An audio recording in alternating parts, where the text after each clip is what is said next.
Kahit pa yung mga sintigas ng balat ng kalabaw ang puso, tiyak madudurog sa nangyaring ito. Isang matandang magsasaka, napaupo na lang sa gilid ng kalsada, umiiyak. Pauwi na raw kasi sila nung ang kalabaw na katuwang niya sa hanap buhay, bigla na lang bumagsak. Patay! Duman ko kanhuna sa kabaw ko, sakit ng dughan at luoy ko, pinangga ko kung ayaw. Kibaw ko to anang ngata, wa mapiwaro ko pandike. Sama rito ko akong anak, mahal ko nabuhi. Bakit ang kalabaw ni Lolo bigla na lang tumimbuwang at naghingalo?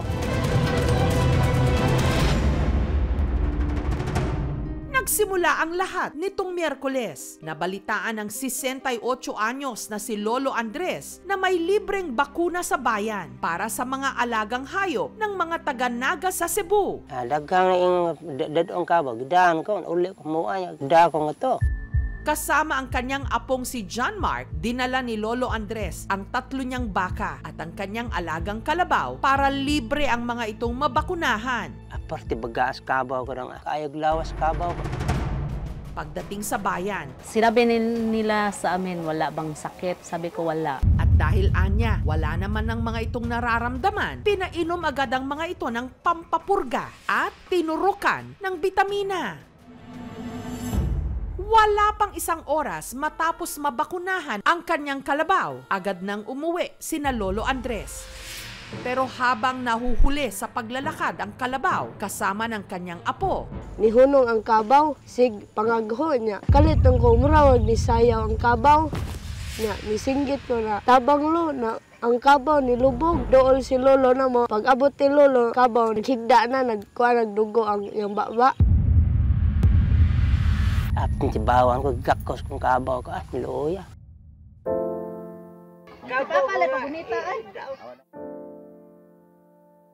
Si Lolo Andres, wala nang nagawa nung mga oras na yon, kundi umiyak. At tibawan ko, gakos kong kabaw ko, at nagwayan ko doon, isog ko ito, patay ng kabaw ko, gakos kong kabaw ko. Mga itong higda ko, tinuuyan ko sa kabaw ko, sapi idaro. Mga ito pumirong indiksyon sa kabaw ko taon ko. Bawa ko ito ko nga, di ko indiksyon ng kabaw ko. May kinalaman nga ba ang naiturok sa kalabaw kung bakit ito namatay?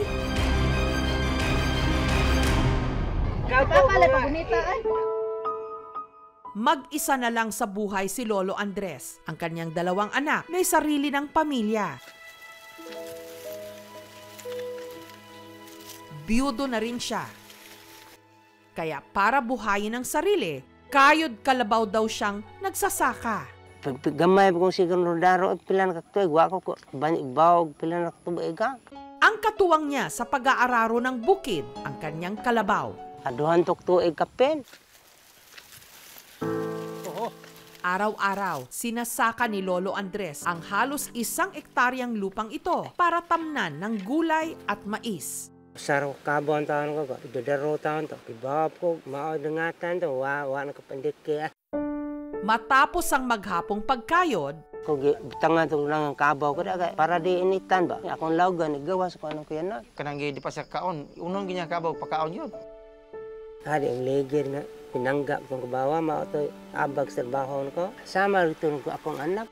tinitiyak nga raw niyang malusog ang kanyang kalabaw. Kaya nung nabalitaan niyang may libreng bakuna para sa mga hayop, pinaturukan niya ito. Yun nga lang, mag-iisang oras matapos itong ma-injectionan, bigla na lang itong bumagsak at namatay. Mga merong indiksyon sa kabaw ko taon ko. Bawa ko ito ko ano nga, di ko indiksyon ng kabaw ko.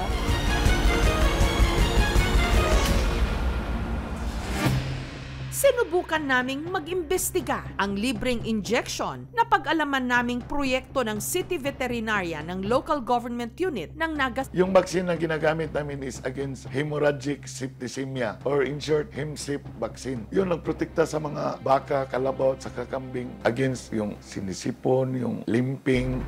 Pagka napatunayan na ang naging dahilan nga ng pagkamatay ng hayop ay dahil dun sa binigay na gamot o dahil sa bakuna, meron ditong tinatawag na actual damages. Yung value o yung halaga nung namatay na hayop, kailangan ibayad yun dun sa may-ari. Meron din tayong provision sa batas na kung nawalan din ng pagkakitaan, pwede rin yun na isama. Nag-uumpisa ako ng vaccinator since 2008. Walang nangyari. Ngayon pa ang nangyari na mayroong namamatay kabaw. Katunayan, ang mga alaga ng ibang mga residente na nagpaturok din nung araw na yon, masigla at buhay naman daw na iuwi. 2 beses ko na siya pinapagpagona. Malusog, di naman siya nagkasakit. Kanang wala man may nakita mga kanang mga nakasuway naman jud, may bila naman jud sa kada tuig na adyo ni siyang bakuna. Magpabakuna jud mi kay kanang param jud sa hayop. Pati ang 3 baka ni Lolo Andres na pinabakunahan din niya, hindi naman daw na paano. Kaya giit ng city veterinarian, hindi ang bakuna ang dahilan ng pagkamatay ng kalabaw. Hindi totoo nga dahil sa vaccine. Hindi lang sila totoo nagsabi namin nga walang problema ang animal. Ingnan po ko, sang kabaw mo nga, ako nga, wala sakit ko, kita aglawas kabaw, sakit ko nga, 14 tambuka.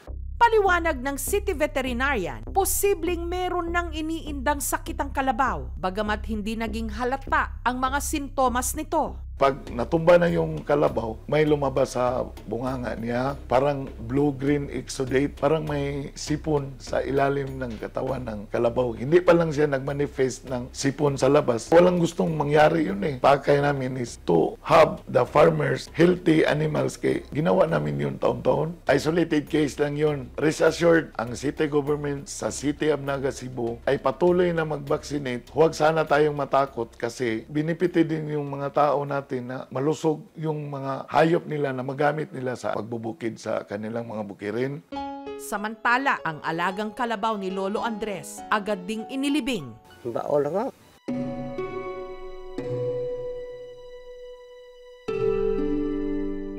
Nari sakit. Kabaw ko nga, pinangga pito ng bawa. Sa aktor, pumatay ng kabaw, nagganay kaon ko papa. Awan ako na trabaho taon ang tayo idaro. Ako'y kwarta, palitag kabaw, palit ko na kwarta. Tulungan namin yung napiktuhan na magsasaka doon sa Alpaco, si Mr. Andres Alimento, para bigyan siya ng bagong kalabaw. Nag-abot din ang aming programa ng financial assistance. Ang hindi alam ni Lolo, ang vlogger na si King Lux. Akin na kamay mo. Sa'yo na yan. Salamat po. Nakilalang namimigay ng kalabaw sa mga nangangailangan. Sige. Okay na ka. Kondisyon eh. Massage ka. May sorpresa para sa kanya.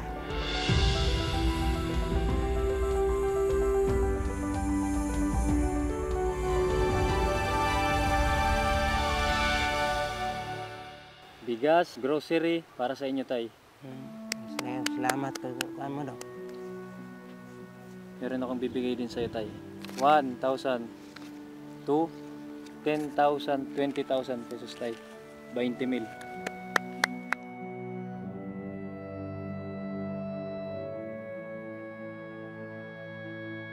Salamat ko rin daw. Uh-huh. Salamat mo. Gano'n ko gracias, Ginoo.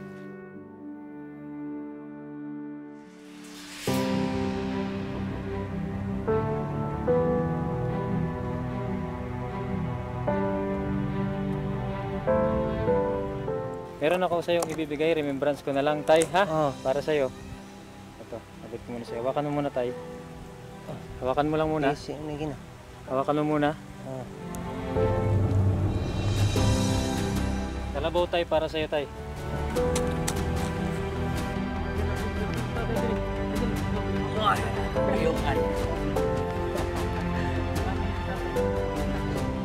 Salamat ko nga.